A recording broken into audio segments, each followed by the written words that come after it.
All right, Notre Dame football fans, we are here at Notre Dame Stadium after the Fighting Irish's shocking, stunning 26-21 defeat to the Marshall Thundering Herd. I'm Tyler Horka.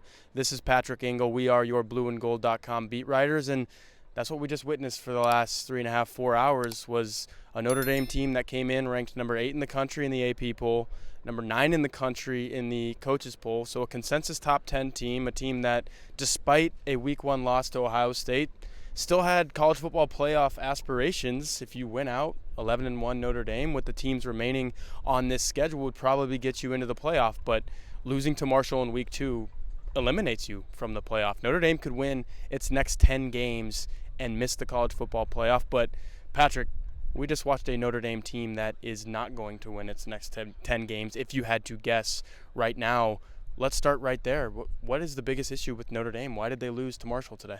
Yeah, that list is long, and it starts on both ends, and I know a lot of the fan frustration last week, and rightfully so, was on offense where you scored 10 points, and it showed up here where you see inexperience at quarterback, disjointedness between a quarterback and a receiving core that hasn't really found itself and doesn't really look like a upper tier or consistent, big play generating thing. And then on defense, you get a 90-plus yard drive touchdown allowed drive for the second straight game where you see tackling problems come up. You see an inability to get home. You get a third down conversion that's a kind of a gotta-have-it moment that you feel good that doesn't happen for them. And now you're sitting here overall, big picture is another disappointing rushing defense day for Notre Dame, allowing 163 yards on the ground to Kalon LeBourne. And through 2 games, Notre Dame has not taken the ball away. And you're looking at Marshall as they're trying to go ahead, and Notre Dame still has the lead of this would be a great time for Notre Dame to finally get that takeaway, get its best players to show up and force something. And instead it was times where you just couldn't make a play or couldn't find anything like that. So a lot of concern that is kind of hard to wrap your head around, and was hard for Marcus Freeman to wrap his head around when he says this was a good week of practice, and you hear all the players say this was a good camp, but something just didn't translate, wasn't there, didn't really have the pulse for what was going on, and all of that, from what you saw on the field to the fact that this was a surprising thing, is a concern. My biggest takeaway, and I guess my biggest concern going along with that theme, is Notre Dame came into this season wanting to be a team that runs the ball effectively, stops the run effectively. You laid out the numbers for Kalon LeBourne, 31 carries, 163 yards, I think it was. That's too many of both. One, that tells me that Marshall came in saying, I think we can run the ball against these guys, and Kalon LeBourne did. And then on the other side, Notre Dame obviously tried to run the ball a little bit, but you haven't seen the flash from Audric Estime. I think Logan Diggs might still be a little tentative. I don't want to speculate, but he hasn't looked like the guy that last year you were thinking at the end of the year, ooh, maybe this is a future running back number 1. He hasn't looked like that guy. Chris Tyree I think he got less than 5 carries in this game. You're at a point where you have to put the ball in your best playmakers' hands because it's seemingly more difficult as time goes on for Notre Dame to get the ball into those guys' hands. You saw some things with Michael Mayer. He had, I think it was 8 catches for over 100 yards, touchdown late from Drew Pine, which, by the way, Tyler Buchner injured. I think that was a weird part of the press conference today. I don't know if you want to touch on that, but Marcus Freeman said, I don't know the severity of his shoulder injury that kept him out of the last couple possessions for Notre Dame, but Michael Mayer was also interviewed at post-game, and he says it was a horrible injury, or he said it was a horrible thing that happened, which anytime you get knocked out of a game, it is horrible. But the severity thing is, I think it's something to monitor for Notre Dame going forward. Let's talk about Buckner's performance today and what you think this the severity of this shoulder injury means for Notre Dame moving forward as well. Yeah, it would be a calamity, really, if he's not able to go at any further point, just in that this was so much of what Notre Dame was built around, and was willing to let him grow through it. I think there's more growing pains than you had anticipated at all. And one of the few things that works for Notre Dame on offense right now is Buchner as a runner. And you take that away, and now you're really trying to find something that's going to help you gain yards consistently. And, even with a good tight end room and Buchner as a runner wasn't enough to beat a Group of 5 team. So take that away against more Power 5 teams in the schedule, and that's, you're really looking for where do you go from here on offense. And Buckner overall, like you see deep throws that were just a little long, or decisions that were just not the right one, or locking onto a guy like you saw on that pick six where he had Mayer open beyond the sticks. Usually, if anything, interestingly, we see him look for Mayer, and in that case, just never really saw him and had the kind of pitch and catch first down conversion.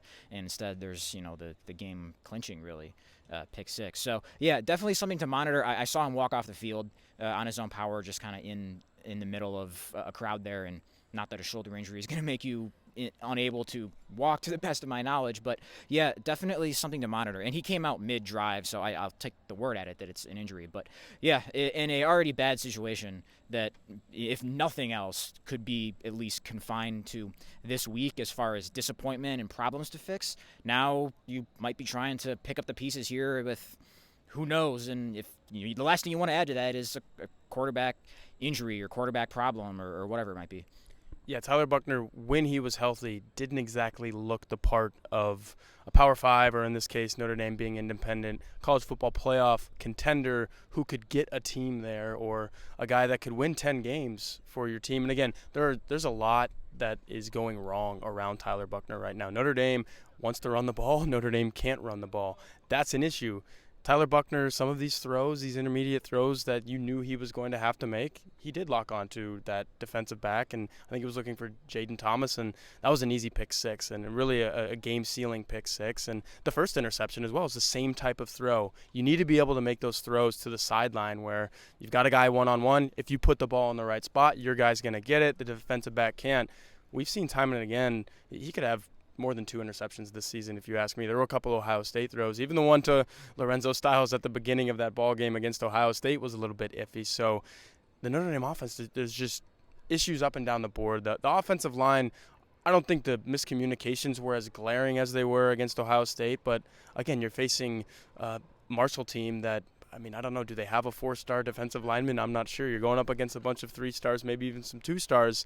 And you should be able to move those guys. In the first half, I saw Marshall moving both lines of scrimmage, and it was not a good look for Notre Dame to get pushed off the ball that easily. And then late, I don't know if you want to talk about this, Patrick, but that 94-yard drive, Marshall was getting pushed again. Kalon Laybourne had a 42-yard rush, and there was an attempt to tackle him at the line of scrimmage that would have stopped that drive in its tracks most likely. Instead, he's inside the 10-yard line. Marshall scores 2 plays later. That's when they took the lead. They didn't give it back.